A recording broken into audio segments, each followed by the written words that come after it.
We use it every single day. But have you ever really stopped to think about what money is? And maybe an even bigger question. Is the money sitting in your bank account actually doing what it's supposed to do? Well, in this explainer, we're going to dig in and find out. So let's just start with the question that probably hits closest to home for a lot of you.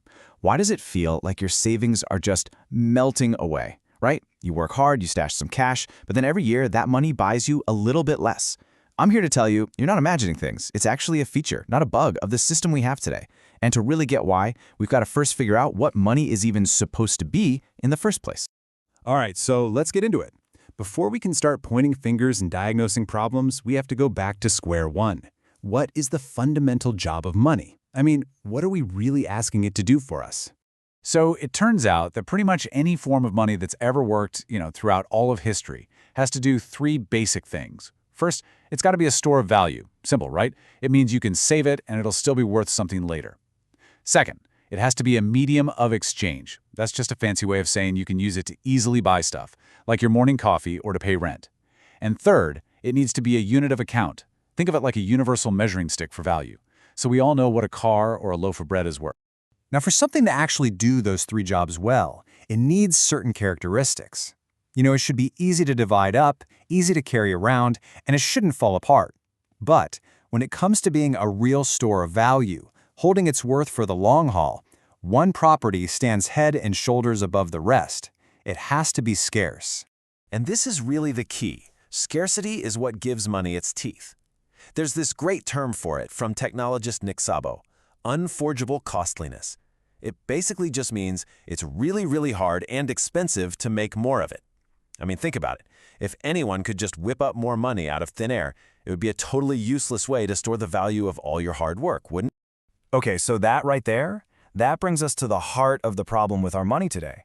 We've just laid out what good money should look like. So now, let's hold up the money in our pockets against that measuring stick and see how it does. And wow, this slide right here tells a powerful story. Just look at this timeline of money in the Czech lands over about 130 years. It starts with gold and silver coins, but then look what happens. A whole series of different state-run currencies. And each change, especially that so-called monetary reform in 1953, was a catastrophe for regular people. Savers just got wiped out. We're talking about generations of people who did everything right, they worked, they saved, and their wealth just vanished. Not because of bad investments, but because the money itself was broken. So what really happened here? It was a massive fundamental shift. We went from money that was anchored in the real world, limited by how much gold you could actually dig out of the ground, to something called fiat money. And with fiat money, the rules completely change. The supply, it's basically unlimited. Its value, well, it's actually designed to go down over time. We call that inflation. And maybe most importantly, it stops being a simple economic tool and becomes a powerful political one. And look, this isn't just some old story from history. This is a global thing, happening right now. Check out this number from the World Bank. Between 1960 and 2015, the average annual growth in the money supply across 167 countries was, get this, over 32%. That is why you have that nagging feeling that your savings are being watered down. Because they are. There's actually a name for how this works. It's called the Cantillon effect. See, when new money gets created, it doesn't just magically appear in everyone's bank account equally. Nope, it gets injected into the system at very specific points. Think governments, big banks. And those guys, they get to spend the new money first while prices are still low.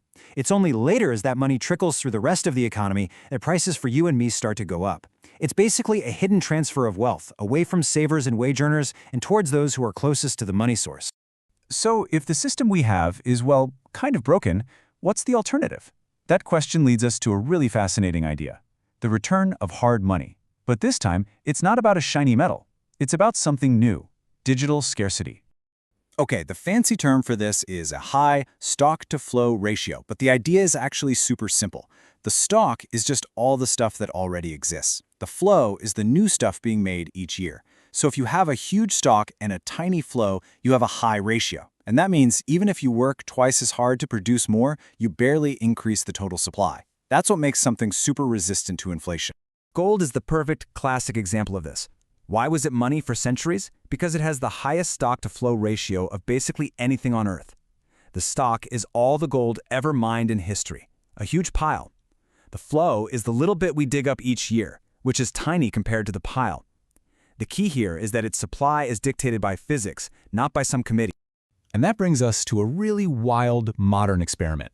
What if? What if you could take that same incredible scarcity of gold, but build it for the digital age? That, in a nutshell, is the core idea behind Bitcoin. To try and create a hard money for the internet, one where the rules are set by math and code, not by chemistry or politicians. And the whole thing boils down to this one single number, 21 million. That's it. That is the absolute, hard-coded, never-gonna-change supply cap for Bitcoin. It isn't a suggestion. It's a law enforced by a massive, decentralized network of computers all around the world. And honestly, this is the first time in human history we've ever had an asset where the scarcity is absolute and can be mathematically proven. But, and this is a really big but, this new kind of money plays by a completely different set of rules. The incredible freedom it offers comes with a trade-off, a level of personal responsibility that, frankly, most of us just aren't used to. It's the price you pay for having absolute control. And it's all summed up in this one famous phrase you'll hear all the time in the community. Not your keys, not your coins. It's more than just a saying, it's a fundamental truth. It means that in this world, owning the special cryptographic keys is the only thing that proves you own the asset, period. So what does that actually mean for you? Well, with what's called self-custody, you are the one holding the keys. You have total, absolute control. But that also means you, and only you, are responsible for keeping them safe. The alternative is leaving your stuff on an exchange, in a custodial wallet. That just means some other company is holding the keys for you. Sure, it's easy and convenient, but you're also taking on all of their risk. What if they get hacked? What if they go out of business? What if your account gets frozen? And please, don't think this is just some theoretical risk. The collapse of the FTX exchange was a painful, brutal lesson for millions. All those people who thought they owned assets on that platform, they woke up one day to find out all they really had was an IOU from a company that was completely broke. They lost it all. That is the raw, real-world consequence of not holding your own keys. So, all of this really brings us to the big, final question. And this isn't just about cool new tech. It's deeper than that. It's about philosophy. It's a choice between two completely different ideas about what money should even be. In one corner, you've got state money. Here, the supply is controlled by a central group, scarcity is basically a political football, and you have to put your trust in human institutions. In the other corner, you have this new model of hard money. The supply is decentralized, scarcity is locked in by math, and your trust, well, your trust is an open code that anybody on the planet can look at and verify for themselves. And that leaves us right here with what might be the ultimate question for our time. The state or code, who or what should control money? For the last 100 years or so, we've been running this massive experiment with purely political money. And now, for the first time, a real alternative exists.